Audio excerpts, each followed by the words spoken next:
ठीक है, तो अभी हम लोग नेक्स्ट क्वेश्चन है, कर रहा है एज्यूमिंग आइडियल बिहेवियर। मतलब ये मान लें कि गैस जो है वो आइडियल बिहेवियर कर रहा है, मतलब आइडियल कंडीशन वर्क कर रहा है, वो आइडियल बिहेव कर रहा है, मतलब वो आइडियल गैस के जैसा काम कर रहा है।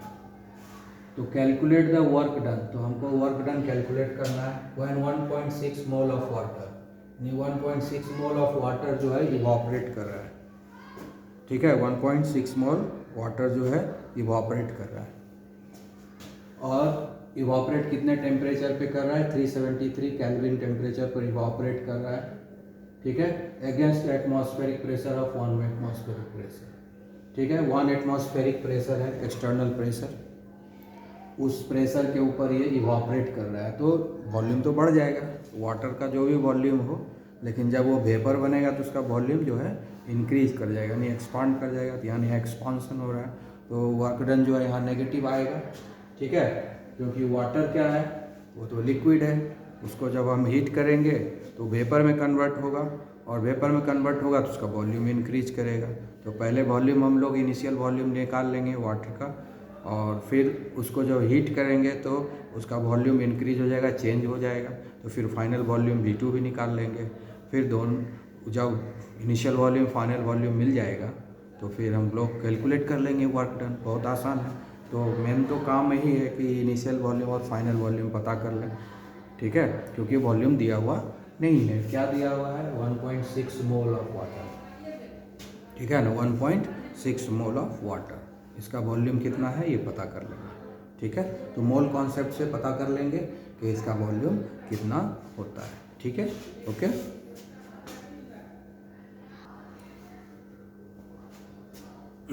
तो हम लोग जो है यहाँ पर दिया हुआ है वाटर कितना है, 1.6 मोल है। वाटर कितना है? 1.6 मोल। ये तो लिक्विड स्टेट में है, तो इनिशियली हम मान के चलेंगे कि लिक्विड है और ये सारा का सारा गैस में पहले कन्वर्ट हुआ। तो पहले इनिशियल वॉल्यूम, इसका वॉल्यूम तो निकाल लेना पड़ेगा ना। ठीक है, तो वाटर वेपर कितना हो जाएगा? वाटर वेपर भी तो 1.6 मोल ही ना बनेगा। ठीक है, वाटर वेपर भी तो 1.6 मोल ही बनेगा, और यही इनिशियल प्रेशर होगा, इनिशियल वॉल्यूम होगा। जब वाटर पूरा कन्वर्ट हो जाएगा गैस में, उसके बाद ना एक्सपांसन होगा। एक्सपांसन तो उसके बाद होगा। वाटर इवॉपरेट्स तो इवॉपरेशन। तो अब निकालेंगे वॉल्यूम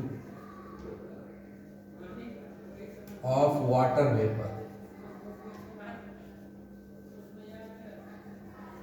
ठीक है, या इसको लिख सकते हैं वॉल्यूम ऑफ वाटर। अब वॉल्यूम कितना है? 1.6 मोल। वॉल्यूम ऑफ 1.6 मोल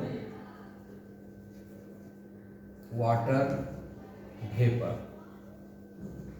ठीक है, ये हो गया हमारा V1।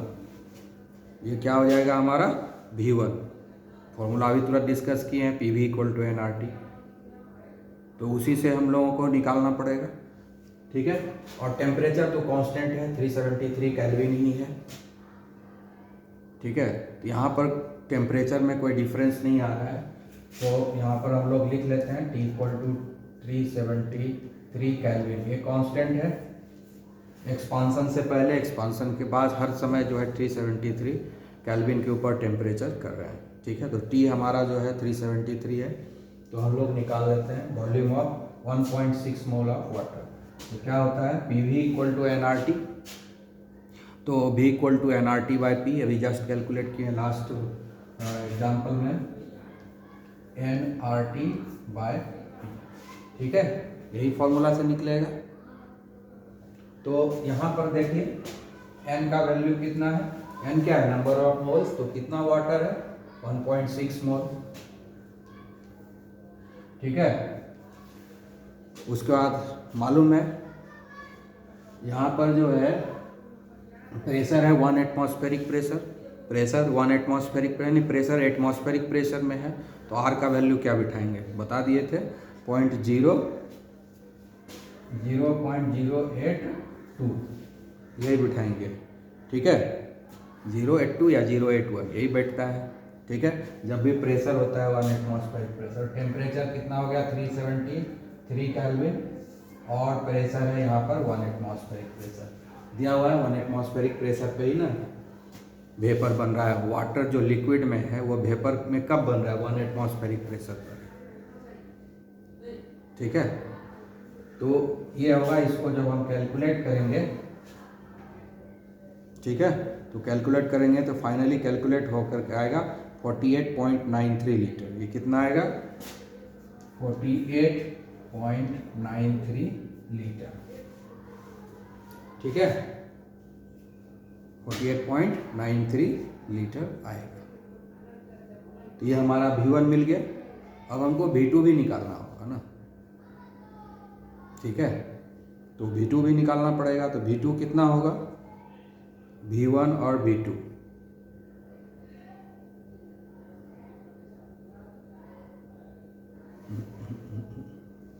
नहीं यहाँ पर एक गड़बड़ है। ये गैस, ये V2 निकला, ये V2 निकल गया, ये जो निकाला हमने ये V2 निकला है, ठीक है। V1 तो निकलेगा कब, वो तो अभी एक्सपांड हुआ नहीं, बिना एक्सपांड हुए वो रखा हुआ है। तो हम देखेंगे कि वाटर जो है 1 मोल ऑफ जो लिक्विड वाटर है उसका कितना वॉल्यूम है वो नहीं निकालेंगे हम। तो ये तो V2 निकला है, ये जो निकला क्या निकला है, ये V2 निकल गया है,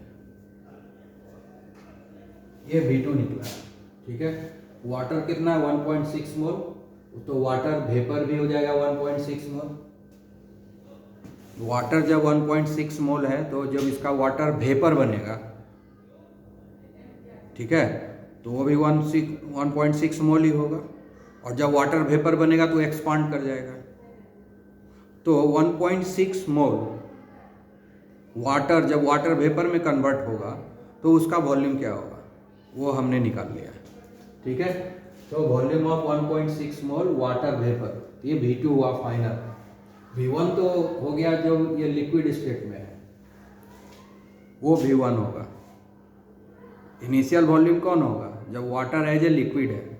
इनिशियल वॉल्यूम क्या होगा, जब वाटर जो है एज ए लिक्विड है, ठीक है ना, तो वो इनिशियल वॉल्यूम होगा। ये फाइनल वॉल्यूम हो गया V2, ठीक है ना। वॉल्यूम अब निकालेंगे हम लोग वॉल्यूम ऑफ वाटर, ठीक है। तो हम लोग जो है पहले देखते हैं डेंसिटी, डेंसिटी ऑफ वाटर कितना होता है 1 ग्राम पर ml। डेंसिटी ऑफ वाटर कितना होता है 1 ग्राम पर ml होता है, ठीक है। और डेंसिटी का आप वॉल्यूम निकालेंगे तो वॉल्यूम का फॉर्मूला क्या होता है, डेंसिटी का फॉर्मूला होता है D = m/v। डेंसिटी का फॉर्मूला यही होता है D = m/v। तो वॉल्यूम यहाँ आएगा तो m/d हो जाएगा। तो वॉल्यूम इक्वल टू क्या हो जाएगा m/d, यही फॉर्मूला होगा। तो अब हम यहाँ पर निकालते हैं वॉल्यूम ऑफ H2O, ठीक है। वॉल्यूम ऑफ H2O, ये लिक्विड है, बगल में हम L लिख देते हैं, अभी लिक्विड फॉर्म में। Volume of H2O liquid form में ही है, ठीक है। तो फॉर्मूला क्या होगा, mass of H2O upon density of H2O। क्या है, mass of H2O density of H2O, volume of H2O mass of H2O density of H2O, यही होगा, ठीक है। इसको हम लोग कैलकुलेट करेंगे, मास ऑफ H2O, ठीक है। H2O कितना है 1.6 मोल है, मास कितना है 1.6 है, 1.6 उसको हम ग्राम में कन्वर्ट कर देंगे।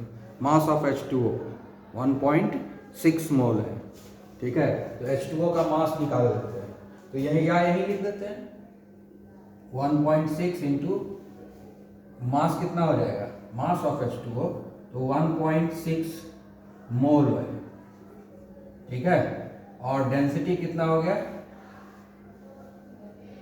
1 ग्राम पर ml, ठीक है, 1.6 का मतलब क्या हो गया, 1.6 into 18 gram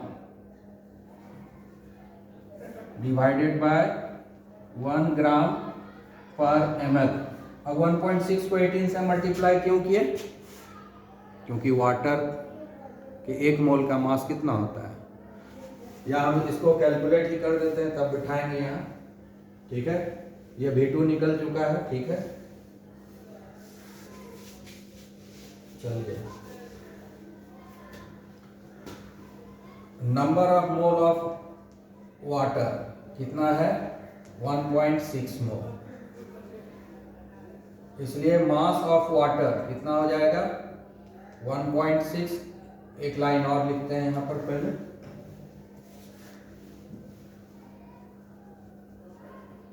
molecular mass of H2O कितना हो जाएगा, 1 इंटू 2 प्लस 16 इक्वल टू 18 ग्राम। ठीक है, देयरफॉर मास ऑफ H2O कितना हो जाएगा, 1.6 इंटू 18 ग्राम। ठीक है, तो H2O हमारे पास कितना दिया हुआ, 1.6 मोल। तो 1.6 मोल का मतलब हो गया 1.6 इंटू 18 ग्राम। तो वही वैल्यू यहाँ बैठा दी है, मास ऑफ H2O 1.6 इंटू 18 ग्राम। और जो डेंसिटी है वाटर का वो होता है 1 ग्राम पर ml। डेंसिटी ऑफ वाटर कितना होता है, 1 ग्राम पर ml, ये तो हम लोगों को मालूम है। तो अब इस दोनों को, अब इसको हम लोग मल्टीप्लाई करके कैलकुलेट करेंगे तो ये कितना आएगा। और ये जो वॉल्यूम ऑफ लिक्विड निकाल रहे हैं ये हमारा V1 है। ये क्या है, V1। यही हमारा इनिशियल वॉल्यूम है V1, क्योंकि इसमें लिक्विड है, उसको जब हीट करेंगे तो वेपर बनेगा, तो वॉल्यूम में चेंज आएगा। तो जब वो लिक्विड है उस समय जो वॉल्यूम है वो इनिशियल वॉल्यूम हुआ, और जब वो इवापोरेट कर गया तो फाइनल वॉल्यूम हो गया। ठीक है, तो हम लोग फाइनल वॉल्यूम का बात करेंगे। इसको जब हम मल्टीप्लाई करेंगे तो कितना आएगा,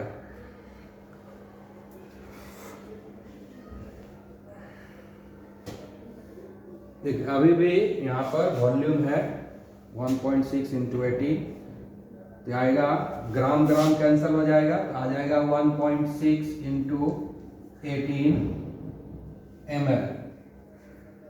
अब इधर लीटर में, इधर भी लीटर करना पड़ेगा, ये हो जाएगा 1.6 into 18 into 10 to the power -3 litre. ml में है ना, तो लीटर में कन्वर्ट करना पड़ेगा हमको, क्योंकि यहाँ लीटर में निकाला हुआ है V2 जो है लीटर में है ना,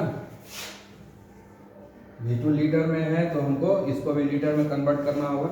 ml है, लीटर में कन्वर्ट करने के लिए 1000 से डिवाइड करेंगे, तो 1000 से डिवाइड करने का मतलब हुआ 10 टू द पावर -3 से मल्टीप्लाई करेंगे।